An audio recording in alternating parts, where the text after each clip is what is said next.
नमस्कार मेरे प्यारे भाइयों और बहनों, आप सभी का हमारे सनराइज स्टोरी चैनल में स्वागत है।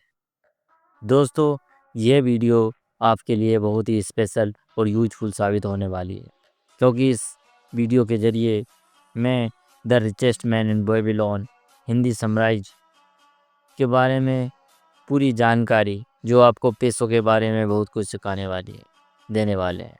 The richest man in Babylon book किन लोगों के लिए ज़रूरी है? वे लोग जो धन के नियमों को जानना चाहते हैं, वे लोग जो पैसे कमाने के तरीक़ों के बारे में जानना चाहते हैं, और वे लोग जो फाइनेंशियल एजुकेशन की तलाश कर रहे हैं, और वे लोग जो इन्वेस्टर और बिजनेसमैन हैं। तो दोस्तों, the richest man in Babylon book के लेखक के बारे में जानें। तो दोस्तों, इस किताब को जियोर्ज एस क्लासन जी ने लिखा हुआ है, और वे एक अमेरिकन लेखक हैं। उन्होंने 1926 में फाइनेंस के ऊपर बहुत सारे पैम्पलेट लिखे, और उनके पैम्पलेट्स का इस्तेमाल बैंक में भी होने लगा है। उनके कुछ पॉपुलर पैम्पलेट्स को जोड़कर एक किताब लिखी गई है, जिसे इंग्लिश में the richest man in Babylon और हिंदी में बेबीलोन का सबसे अमीर आदमी के नाम से जाना जाता है। तो दोस्तों, the richest man in Babylon books आपको क्यों पढ़नी चाहिए, आपके मन में आता है। तो दोस्तों, आपको जानना है कि the richest man in Babylon books आपको क्यों पढ़नी चाहिए। तो दोस्तों, the richest man in Babylon book story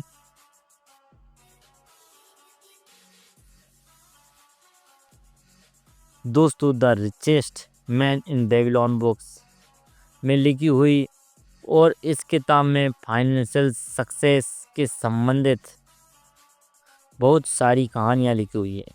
उसमें से एक कहानी है अरकद नाम के एक इंसान की, जो कि बेबीलोन का सबसे अमीर आदमी था।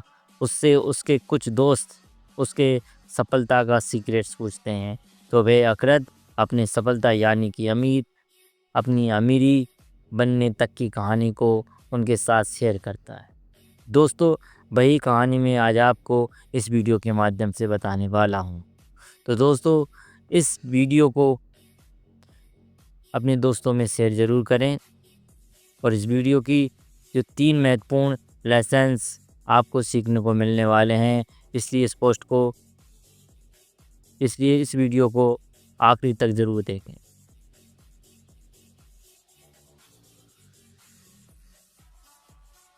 दोस्तों, आज से कुछ हज़ार साल पहले बेबीलोन में अरकद नाम का एक अमीर आदमी रहता था। वो टेंशन फ्री होकर खूब खर्चे करना और दान करना अरकद की आदत थी। लेकिन हैरानी की बात तो यह थी कि अरकद की दौलत घटने के बजाय बहुत तेज़ी से बढ़ती ही जा रही थी।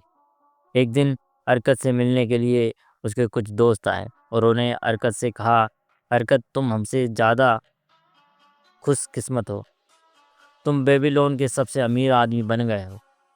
तुम अच्छे कपड़े पहनते हो और स्वादिष्ट भोजन भी करते हो, और दुनिया की सैर भी करते हो। जब भी हमारी हालत यह है कि हमारे परिवार को भरपेट भोजन भी नहीं मिल पा रहा है, और पहनने के लिए कपड़े भी नहीं मिल पा रहे हैं, तो हमारी खुशी का ठिकाना ही नहीं रहता है। लेकिन एक समय था अरकद, जब हम एक जैसे थे। हमें एक ही टीचर ने पढ़ाया है, और पढ़ाई लिखाई और खेल में भी तुम हमसे कभी आगे नहीं थे, और तुमने हमसे ज़्यादा हार्ड वर्क भी नहीं किया है। लेकिन फिर भी तुम हमसे ज़्यादा अमीर बन गए हो, और आज भी हम गरीब हैं। ऐसा क्यों? क्या तुम हमें खुद की गरीबी से अमीर बनने तक की कहानी सुनाओगे? तब अरकद ने कहा कि क्यों नहीं मेरे दोस्तों, मैं तुम्हें ज़रूर सुनाऊंगा। तो दोस्तों, मैंने अमीर आदमी बनने का सपना तब देखा, ये बोल रहे हैं अरकद, जब मैं जवान था। तब मैं समझ गया था कि अच्छी लाइफ जीने के लिए पैसों की बहुत ज़रूरत है, और मैं अमीर बनने के बाद लोगों की बेहतर हेल्प कर सकता हूँ। और सबसे ज़रूरी बात यह है कि मैं टेंशन फ्री होकर खर्च कर सकता हूँ। इसलिए मैंने यह ठान लिया है कि फिर चाहे मुझे कितनी भी मेहनत क्यों ना करनी पड़े, लेकिन फिर भी मैं अमीर बनकर ही रहूँगा। उसके लिए मैं काम में जुट गया, और मेरा काम था मिट्टी के टैबलेट्स पर लिखना। मैं हर दिन कई घंटों तक मिट्टी के टैबलेट्स पर लिखता रहा। इस काम से मुझे जो कुछ भी कमाई होती थी वो सब मेरे खाने पीने, कपड़े और ज़रूरत की चीज़ों पर खर्च हो जाती थी और मेरे पास एक रुपये भी नहीं बचता था। लेकिन इसके बावजूद भी मैंने मेरे अमीर बनने के सपने को टूटने नहीं दी। फिर एक दिन मेरी मुलाकात अल्केमिस्ट जी से हुई, जो एक अमीर साहूकार थे। उन्होंने मुझे मिट्टी के टैबलेट्स पर 9th लॉ लिखने का काम दिया और उन्होंने मुझसे कहा कि ये काम अगर तुम 2 दिनों के अंदर पूरा कर लोगे तो तुम्हें मैं 2 कॉपर के सिक्के दे दूंगा। मैंने बहुत मेहनत किया, लेकिन 9th लॉ का काम बहुत बड़ा था और अल्केमिस्ट जी जब दोबारा आए थे तब काम अधूरा पड़ा हुआ था। फिर वे नाराज़ होकर बोले कि अगर तुम मेरे गुलाम होते तो तुम्हें बहुत कड़ी से कड़ी सज़ा दे देता। मैं डरा हुआ था, लेकिन फिर भी मैंने बोल ही दिया कि अल्केमिस्ट जी, आप बहुत अमीर आदमी हैं, इसलिए आप मुझे भी बताएं ना कि मैं भी अमीर कैसे बन सकता हूँ। अगर आप मुझे बताने का वादा करते हैं तो मैं आपके लिए पूरी रात मिट्टी के टैबलेट्स पर 9th लॉ लिखूँगा और सूरज निकलने के तक आपका सारा काम पूरा हो जाएगा। अल्केमिस्ट जी मेरी तरफ देखकर हंसने लगे और उन्होंने कहा कि ठीक है। मैं पूरी रात मिट्टी के टैबलेट्स पर 9th लॉ लिखता रहा। मुझे लिखने में तो बहुत परेशानी हो रही थी, लेकिन मैं रुका नहीं और पूरी रात लिखता रहा। अल्केमिस्ट जी जब सुबह आए तो सारा काम पूरा हो चुका था। फिर मैंने उनसे कहा कि अब मुझे बताएं कि अमीर आदमी कैसे बन सकता हूँ।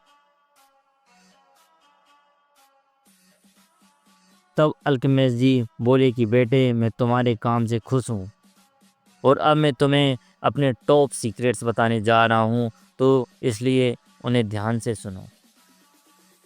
तो दोस्तों,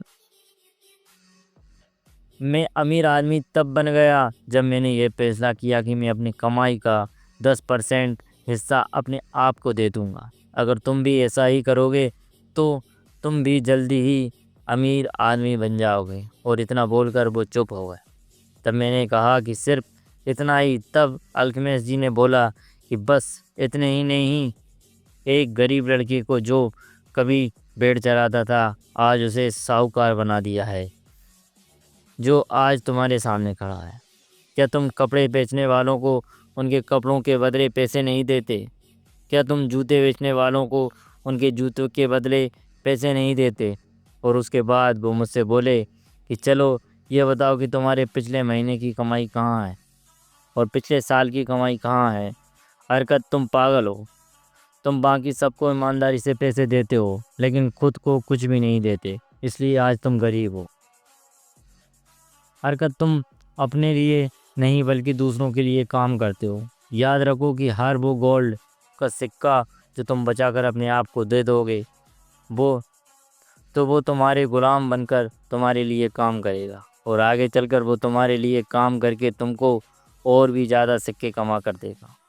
अगर तुम अमीर बनना चाहते हो तो तुम्हें अपने बचत के सिक्कों को तुम्हारे एक अच्छी जगह पर निवेश करना चाहिए, ताकि तुम्हारे गुलाम सिक्के और भी ज़्यादा सिक्के कमा सके और इन सिक्कों के बच्चे भी तुम्हें और भी सिक्के कमा कर दे देंगे।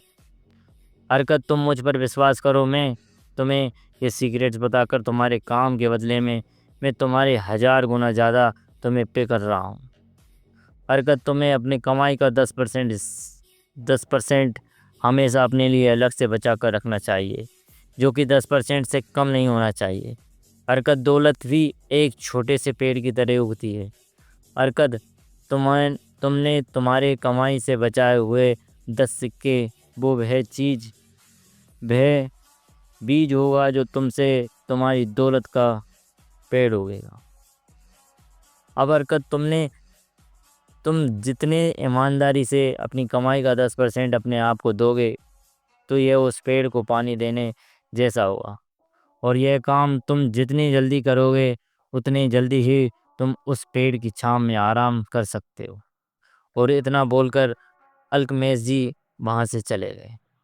उसके बाद मैंने बिना समय गवाए अपनी कमाई का 10% अलग रखने लगा। और बाकी बचे हुए पैसों से अपनी ज़रूरत की चीज़ें को खरीदता था। अजीब बात यह थी कि मुझे खर्चे चलाने के में कोई दिक्कत नहीं होती थी। इसी तरह मैं पैसे बचाता रहा और 1 साल बाद अल्केमिस्ट जी ने फिर वापस आए और उन्होंने मुझसे पूछा कि बेटे, पिछले साल जो तुमने पैसे कमाए थे उसका अपने लिए कम से कम 10% बचाया है? तब मैंने कहा हाँ। और तब अल्केमिस्ट जी खुश होकर बोले, बहुत अच्छा, लेकिन तुमने उन पैसों का क्या किया? तब मैंने उन्हें बताया कि मैंने उसे एक ईंट बनाने वाले को दिया है जो दूसरे देशों में जाकर कम दामों में हीरे खरीदने गया है, जिसको हम यहाँ महंगे दामों में बेचने वाले हैं।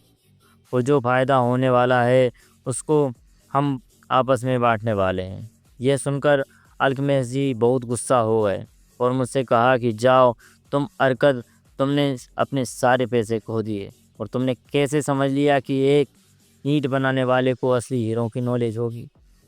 क्या तुम ब्रेड बनाने वाले को सितारों का हाल पूछोगे? नहीं ना। तुम तुम्हें थोड़ी सी भी बुद्धि होगी तो तुम एस्ट्रोलॉजर के पास जाओगे। तुम्हें हीरे खरीदने के लिए किसी सोनार की एडवाइस लेनी चाहिए थी। पर चलो, तुम्हें इस गलती से कुछ सीखने को तो मिला ना। अब फिर से पैसे बचाने शुरू कर दो। और इतना बोलकर अल्केमिस्ट जी वहाँ से चले गए। और जैसा उन्होंने कहा वैसा ही हुआ। ईंट बनाने वाला नकली हीरे लेकर के आया और हमारे सारे पैसे डूब गए। जब मैंने ज़्यादा सोचने समझने में अपना टाइम बर्बाद नहीं किया और फिर से पैसे बचाना शुरू कर दिया। अब मुझे पैसे बचाने की आदत पड़ चुकी थी। इसकी वजह से यह काम मेरे लिए बहुत आसान हो गया था। और 1 साल बाद अल्केमिस्ट जी फिर से आए और मैंने उन्हें बताया कि मैंने मेरी बचत का एक ढाल बनाने वाले को दिया है जो मुझे हर 4 महीने के बाद कुछ पैसे देता है। फिर अल्केमिस्ट जी बोले, यह तो बहुत अच्छी बात है, लेकिन यह तो बताओ कि उन पैसों को तुम क्या करते हो? मैंने उन्हें बताया कि मैं इन पैसों से पार्टी करता हूँ और कपड़े खरीदता हूँ। मेरी बातें सुनकर अल्केमिस्ट जी हंसने लगे और उन्होंने बोला कि तुम अपने बचत के सिक्कों के बच्चों को ही खा रहे हो। इस तरह से तुम तो कभी अमीर नहीं बन सकते। तुम्हें सबसे पहले सिक्कों के गुलामों की सेना बनानी चाहिए जो तुम्हें और पैसे कमा कर दे, और तुम ये सेना बना सकते हो इन पैसों को बार बार अच्छी जगह पर इन्वेस्ट करके। हरकत एक बार तुम्हारी ये सेना बन गई तो तुम टेंशन फ्री होकर खर्च कर सकते हो।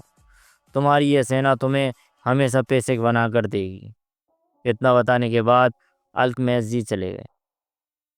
उसके 2 साल बाद अल्केमिस्ट जी से मेरी मुलाकात फिर से हो गई और तब उन्होंने मुझसे फिर से पूछा कि हरकत, क्या तुम्हें तुम्हारी मनचाही दौलत मिल गई जिसका तुमने सपना देखा था? तब मैंने कहा, उतनी तो नहीं जितना कि मैंने चाहा था, लेकिन जल्दी ही मिल जाएगी, क्योंकि मैंने सीख लिया है कि पैसे कैसे बचाते हैं, कैसे बनाते हैं और इन पैसों से अपने लिए काम कैसे करवाया जाता है। और उसके बाद अल्केमिस्ट जी ने मुझे अपना बिजनेस पार्टनर बना लिया और आज तुम देख ही सकते हो कि मैं कहाँ हूँ। दोस्तों, यही थी मेरी गरीबी से अमीरी आदमी बनने तक की कहानी। उम्मीद करता हूँ कि तुम लोग भी इस कहानी की मदद से जल्दी ही जल्द अपनी मनचाही दौलत बना सकते हो। तो दोस्तों, इस कहानी से हमें यह सीखने को मिलता है कि अपनी कमाई का 10% सबसे पहले अपने आप को देना चाहिए और बाकी 90% से अपने खर्चे चलाना चाहिए। हमें एडवाइज उन्हीं लोगों से लेनी चाहिए जो उस फील्ड के एक्सपर्ट हो। हमें अपने पैसों का रीइन्वेस्ट करना चाहिए। दोस्तों, हमने इस कहानी में देखा है कि जैसे कि हरकत को थोड़े बहुत फ़ायदे होने लगे थे, तब हरकत उन पैसों से पार्टी करता था और कपड़े खरीदता था। ये गलती हमें नहीं करनी चाहिए। हमें अपने पैसों का रीइन्वेस्ट करते रहना चाहिए और हमें ऐसा तब तक करते रहना चाहिए जब तक हम उस लेवल पे ना पहुंच जाएं जहां हम पैसे तो खर्च करें लेकिन उसका हमारी कमाई पर असर ना पड़े। दोस्तों, अब हम बात करते हैं कि स्टूडेंट लाइफ में इन्वेस्टमेंट को लेकर।